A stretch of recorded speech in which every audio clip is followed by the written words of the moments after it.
Doutor Marco, está circulando aí nas redes sociais, principalmente no WhatsApp, aí, um vídeo mostrando vários animais se contorcendo de dores, de cólicas, devido ao consumo do, me parece, o capim mombaça.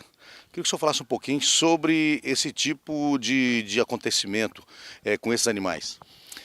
Bom, Paulo, esse vídeo realmente ele é verdadeiro, né? E nós, nos anos de 2009 a 2010, atendemos muitos casos aqui no Tocantins e realmente eles estão vinculados ao capim, tá? Mais especificamente ao mombaça, ao maçai e fala-se também do tanzano, embora a gente não tenha atendido nesse tipo de capim. Esses animais eles consomem o capim na época chuvosa, principalmente na época de seca não tem histórico, e desenvolvem o famoso empanzinamento, né? Então o animal ele praticamente para, né, a sua motilidade intestinal e começa a inchar bastante. E a partir do momento que tem esse inchaço, ele começa a desenvolver a dor abdominal e começa a rolar no chão e apresentar todos os sinais que a gente já conhece. Bom, e por que na época da chuva existe a diferença desses capins, por exemplo? Por que na seca não tem nenhum problema e na chuva ocasiona vários casos assim?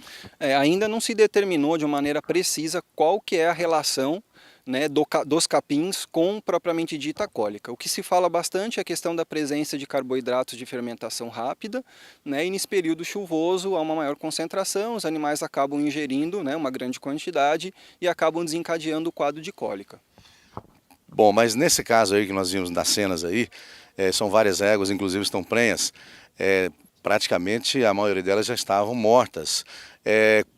Todo animal consumindo esse capim na época das chuvas, das águas, por exemplo, a tendência é vir a óbito?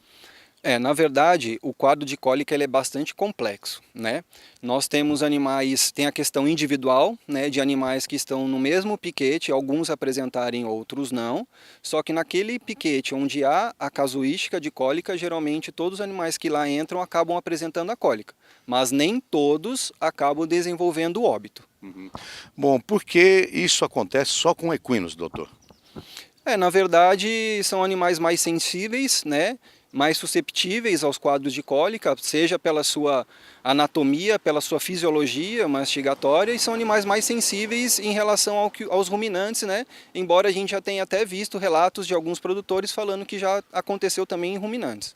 Muito bem. Bom, e com a sua experiência médica, qual a orientação que o senhor passa aí, por exemplo, para o produtor rural, que no caso tem equinos aí na sua fazenda, na sua propriedade, e também lá existe aí o capim mombaça, o maçai, entre outros. Paulo, uma coisa muito importante a se destacar em relação ao tratamento da cólica é porque existem vários tipos de cólica. Tá? Então não existe uma receita de bolo que a gente fale, olha, faça isso que o cavalo vai melhorar, tá? Porque a gente tem que realmente efetuar um diagnóstico preciso do que está gerando o quadro de cólica para que a gente possa tratar. Nesses quadros do capim, né, o que a gente pode recomendar é, no momento que você identifica o processo, que animais começam a desencadear a cólica, naquele piquete é retirar imediatamente todos os animais de lá de dentro e passar para um outro local onde não ocorre. E caso isso não seja possível, né, você consorciar a presença dos bovinos juntamente com os equinos dentro do piquete para tentar aumentar a competitividade pelo alimento e diminuir a susceptibilidade desses animais desencadearem. Agora, o animal que já apresentou a cólica, aí o ideal é que chame um veterinário, porque isso aumenta a chance desse animal ter, né, pelo menos a tendência dele de pelo menos ter uma perspectiva de sobreviver àquele quadro. Se for uma cólica e tratado de qualquer jeito, a chance de óbito aí realmente é muito grande. Muito bem, então a orientação é, primeiros sintomas com os animais equinos, procurar um médico veterinário. Não, com certeza, tá? Porque há toda uma dinâmica de atendimento da cólica, né, que é preciso, não adianta fazer só o analgésico, né, o famoso Flunixin, Meglumine, que todo mundo conhece, porque isso não é o tratamento da cólica. Por exemplo, nesses quadros, a grande parte dos animais, claro que existem outras consequências que pode levar ao óbito, mas é a ruptura do estômago, né? O estômago vai se distendendo e o animal acaba tendo a ruptura do estômago e a morte devido a essa ruptura. Então, a presença de um veterinário já consegue evitar que esse problema aconteça. Claro que isso pode evoluir para outras, né, consequências indesejáveis, mas o veterinário é capaz de ir suprindo esses problemas e tentar realmente trazer o animal para o seu estado fisiológico. Claro que em algumas situações é difícil, né? O animal vem a óbito mesmo com todo o atendimento, mas a gente consegue, obviamente, dar uma condição melhor para o animal e até mesmo, né, de uma morte não sofrida, se esse for o caso. É possível então reverter o quadro. Sim, em alguns casos a gente consegue, né? Nós já tivemos quadros simples de atendimento que a gente conseguiu reverter.